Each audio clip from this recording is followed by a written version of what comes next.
এই মুহূর্তের সব থেকে বড় খবর, কৃষক বন্ধু প্রকল্পে টাকা দেওয়ার কাজ কিন্তু শুরু হয়ে গেল। কবে থেকে টাকা দেওয়া হবে, কারা কারা টাকা পাবে, কত টাকা করে দেওয়া হবে, কারা কারা এই টাকা পাবে না, সেই বিষয়ে কি রয়েছে আপডেট, সেটা জানানো হয়েছে। এছাড়াও কৃষক বন্ধু প্রকল্পে টাকা কি বাড়তে পারে, সেই বিষয়ে আপডেট জানানো হয়েছে। তাই বন্ধুরা, ভিডিওটি সম্পূর্ণ দেখুন এবং সঠিক তথ্য জেনে নিন। কৃষক বন্ধু টাকা দেওয়ার কাজ শুরু হলো। রাজ্যের কৃষকরা এখন মাঠের কাজের পাশাপাশি কৃষক বন্ধু প্রকল্পের ভেরিফিকেশন ফর্ম জমা দিতে ব্যস্ত রয়েছে। কারণ এই ভেরিফিকেশন না করলে ভবিষ্যতে কৃষক বন্ধু প্রকল্পের টাকা বন্ধ হয়ে যেতে পারে। মুখ্যমন্ত্রী শুভেন্দু অধিকারী জানিয়েছেন, 30শে জুলাইয়ের মধ্যে ভেরিফিকেশন কাজ শেষ করতে হবে। ভেরিফিকেশন সম্পূর্ণ হওয়ার পর যাদের নাম থাকবে লিস্টে, শুধুমাত্র তাদেরকেই এই প্রকল্পের আর্থিক সহায়তা দেওয়া হবে। কৃষিমন্ত্রী দুধকুমার মণ্ডল জানিয়েছেন, পুরনো কৃষক বন্ধু প্রকল্পের সুবিধাভোগীদের তালিকা থেকে প্রায় 30 লক্ষ নাম বাদ পড়তে পারে। মুখ্যমন্ত্রীর সঙ্গে বৈঠক হয়েছে কৃষিমন্ত্রীর। সেই বৈঠকে কৃষকদের বিভিন্ন প্রকল্প নিয়ে আলোচনা হয়েছে। পাশাপাশি কিভাবে আরও বেশি কৃষককে পিএম কিষাণ প্রকল্পের আওতায় আনা যায়, সেই বিষয়ে আলোচনা হয়েছে। ইতিমধ্যে রাজ্যের সমস্ত জেলায় কৃষক বন্ধু ভেরিফিকেশন শুরু হয়ে গেছে। কৃষি অফিস, ব্লক অফিস এবং পঞ্চায়েত অফিসে এই কৃষক বন্ধু ভেরিফিকেশন ফর্ম জমা নেওয়া হচ্ছে। কৃষিমন্ত্রীর দাবি, কৃষক বন্ধু তালিকায় অনেক ভুয়ো নাম রয়েছে, তাই প্রকৃত কৃষকদের চিহ্নিত করতেই এই ভেরিফিকেশন করা হচ্ছে। যাদের ভেরিফিকেশন করতে হবে তাদের নামের তালিকা কৃষি অফিস, ব্লক অফিস এবং পঞ্চায়েত অফিসে দেওয়া হয়েছে। তালিকায় নাম থাকলেই শুধুমাত্র ফর্ম জমা করতে হবে। তবে সরকারি নোটিশে বলা হয়েছে, যারা কেন্দ্রের পিএম কিষাণ প্রকল্পে টাকা পান তাদেরকে এই কৃষক বন্ধু ভেরিফিকেশন ফর্ম জমা করতে হবে না। তাহলে বন্ধুরা, বুঝতেই পারলেন যে যে সমস্ত কৃষকরা শুধুমাত্র কৃষক বন্ধু টাকা পান তাদেরকেই করতে হচ্ছে এই ভেরিফিকেশন ফর্ম। এই ভেরিফিকেশনের মাধ্যমে প্রকৃত যোগ্য কৃষকদের চিহ্নিত করা হবে। পাশাপাশি মৃত কৃষকদের নামও তালিকা থেকে বাদ দেওয়া হবে। সূত্রের খবর, আগের সরকারের সময় এই প্রকল্পে নানা ধরনের অনিয়ম ও দুর্নীতির অভিযোগ উঠেছিল। একই জমির নথি ব্যবহার করে একাধিক ব্যক্তি টাকা নিয়েছেন। আবার অনেকেই যোগ্য না হয়েও এই প্রকল্পের সুবিধা পেয়েছেন বলে অভিযোগ রয়েছে। ভেরিফিকেশনে আরও দেখা যাচ্ছে, কিছু কৃষক ভুলভাবে একাধিকবার আর্থিক সহায়তা পেয়েছেন। এমন ক্ষেত্রে কৃষি দপ্তর থেকে তাদের নোটিশ পাঠিয়ে অতিরিক্ত নেওয়া টাকা সরকারকে ফেরত দিতে বলা হচ্ছে। একইভাবে পিএম কিষাণ প্রকল্পেও যারা ভুয়ো তথ্য বা নথি দিয়ে টাকা নিয়েছেন অথবা পরিবারের একাধিক সদস্য নিয়ম বহির্ভূতভাবে টাকা পেয়েছেন, তাদেরকে নোটিশ পাঠানো হচ্ছে।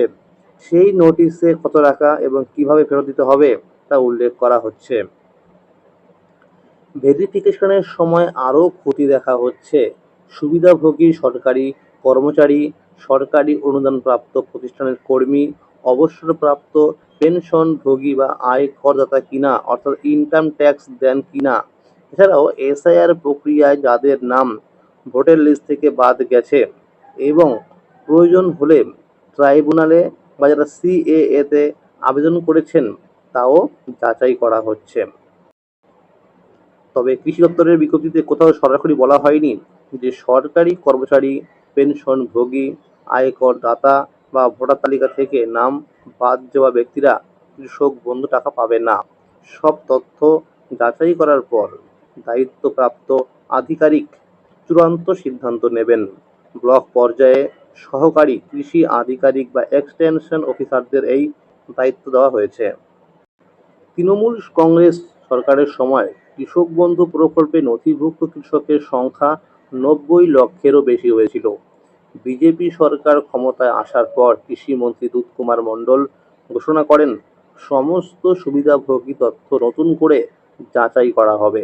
এদিকে রাজ্য বাজেটে ঘোষণা করা হয়েছে, পিএম কিষাণ প্রকল্পে কৃষকদের বছরে 9,000 টাকা আর্থিক সহায়তা দেওয়া হবে।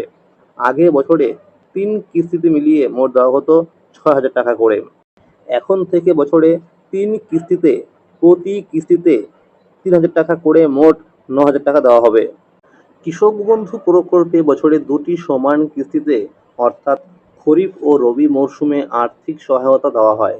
এপ্রিল থেকে সেপ্টেম্বর মাসের মধ্যে প্রথম কিস্তি অর্থাৎ খরিফ মরশুম টাকা দেওয়া হয়, আর রবি মরশুমের জন্য অর্থাৎ এটি দ্বিতীয় কিস্তি টাকা দেওয়া হয় অক্টোবর থেকে মার্চ মাসের মধ্যে। 1 একর বা তার বেশি চাষযোগ্য জমি থাকলে দেওয়া হয় বছরে 10,000 টাকা করে। 1 একরের কম চাষযোগ্য জমি থাকলে দেওয়া হয় বছরে 4,000 টাকা করে। 18 থেকে 60 বছর বয়সী সুবিধাভোগী কৃষকের মৃত্যু হলে তার বৈধ উত্তরাধিকারীকে 2 লক্ষ টাকার এককালীন অনুদান দেওয়া হয়। অন্যদিকে বিধবা ভাতা, প্রতিবন্ধী ভাতা এবং বার্ধক্য ভাতার মে মাসে 1,000 টাকা ছাড়া হয়েছে। তবে জুলাই মাসের 1,500 টাকা আগস্ট মাসেই দেওয়া শুরু হবে বলে জানিয়েছেন মুখ্যমন্ত্রী। তার জন্য নোটিশ দেওয়া হয়েছে। কৃষক বন্ধু ভেরিফিকেশন সম্পূর্ণ হবার পরেই যোগ্য কৃষকদের নামের তালিকা বা লিস্ট প্রকাশ করবে বলে জানা গেছে। যাদের নাম থাকবে ওই লিস্টে শুধুমাত্র তারাই টাকা পাবেন। মুখ্যমন্ত্রী শুভেন্দু অধিকারী জানিয়েছেন, কৃষক বন্ধু ভেরিফিকেশন সম্পন্ন হলেই কৃষকদেরকে আর্থিক সহায়তা দেওয়া শুরু হবে। সূত্রের খবর, কৃষক বন্ধু প্রকল্পে টাকা আগস্ট মাসের সম্ভাব্য 17 থেকে 21 তারিখের মধ্যে টাকা দেওয়া শুরু হতে পারে।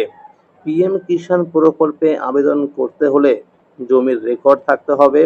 1 ফেব্রুয়ারি 2019-এর আগে যে সমস্ত কৃষকরা জনকল্যাণ শিবিরে গিয়ে পিএম কিষাণ প্রকল্পে ফর্ম জমা করেছিলেন তাদের ডকুমেন্টস গুলোকে করা হচ্ছে ভেরিফিকেশন, এবং যাদের সঠিক ডকুমেন্টস থাকবে তাদের নাম পোর্টালে আপলোড করা হবে। এই উপভোক্তারা আগামী 24 নম্বর কিস্তি থেকেই টাকা পেতে শুরু করবে বলে সূত্রের খবর। অর্থাৎ প্রতি কিস্তিতে মিলবে 3,000 টাকা করে। অধিকাংশ কৃষকরাই বলছে এই সরকার থাকলে অবশ্যই আমাদের কৃষক বন্ধু প্রকল্পে টাকা বাড়বে। তাহলে বন্ধুরা বুঝতেই পারলেন যে কেন্দ্রীয় সরকারের পিএম কিষাণ প্রকল্পে কিন্তু টাকা বাড়ানো হয়েছে 3,000 টাকা করে, এবং কৃষক বন্ধু প্রকল্পে ভবিষ্যতে টাকা বাড়বে কিনা এই বিষয়ে কিন্তু কোনো আপডেট নেই। তবে আশা করা যাচ্ছে কৃষক বন্ধু প্রকল্পেও আর্থিক সহায়তা বাড়তে পারে। তো কত টাকা বাড়তে পারে এই বিষয়ে কোনো এখনো আপডেট আসেনি। যে সমস্ত কৃষকরা এখনো পর্যন্ত কৃষক বন্ধু ভেরিফিকেশন ফর্ম জমা করতে পারেননি তারা অবশ্যই কিন্তু কৃষি অফিসে বা ব্লক অফিসে বা পঞ্চায়েতে গিয়ে কিন্তু ফর্ম জমা করতে পারেন। এখনো কিন্তু সময় রয়েছে। মনে রাখবেন, এই কৃষক বন্ধু ভেরিফিকেশন ফর্ম জমা না করলে যারা শুধুমাত্র কৃষক বন্ধু টাকা পান তারা কিন্তু আর টাকা পাবে না। তার জন্য কিন্তু এই ফর্মটি জমা করতেই হবে। দেখা যাচ্ছে যারা টাকা পাচ্ছিলেন এই কৃষক বন্ধু প্রকল্পের এবং যাদের নাম রয়েছে লিস্টে কৃষক বন্ধু ভেরিফিকেশন করার জন্য, তাদের মধ্যে কিন্তু অনেকেই এখনো ফর্ম জমা করেননি। সূত্রের খবর, বেশিরভাগ কৃষকদেরই কিন্তু জমির কাগজপত্র নেই, আবার কাগজপত্রের সঙ্গে কিন্তু তার কোনো ডকুমেন্টসের মিল নেই। এই কারণে কিন্তু অনেকেই এই ভেরিফিকেশন ফর্ম জমা করতে পারছে না। তো এর থেকে কিন্তু বোঝাই যাচ্ছে যে কৃষক বন্ধু ভেরিফিকেশনে কিন্তু অনেকেরই নাম বাদ যাবে।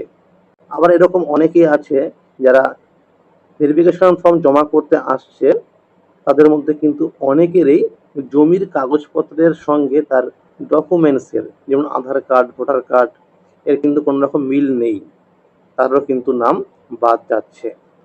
আর অবশ্যই কিন্তু আপনারা কৃষক বন্ধু ভেরিফিকেশন ফর্ম জমা করার সময়, ফর্ম ফিল আপ করার সময় অবশ্যই কিন্তু কেবিআইডি নম্বরটি ভালো করে লিখে দেবেন।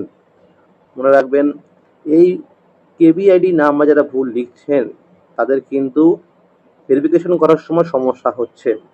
তা আপনারা কিন্তু ওয়েবসাইটে গিয়ে স্ট্যাটাস চেক করার সময় সেখান থেকে কেবিআইডি নাম্বারটা ভালো করে লিখে তারপরে ফর্মটিকে জমা করবেন ডকুমেন্ট সহ। তাহলে বন্ধুরা আজকের এই ছিল কৃষক বন্ধু প্রকল্পের আপডেট। কৃষক বন্ধু সহ সরকারি বিভিন্ন প্রকল্পের আপডেট সবার আগে পেতে হলে এই চ্যানেলটিকে সাবস্ক্রাইব করে রাখবেন এবং সকলের কাছে শেয়ার করে দেবেন।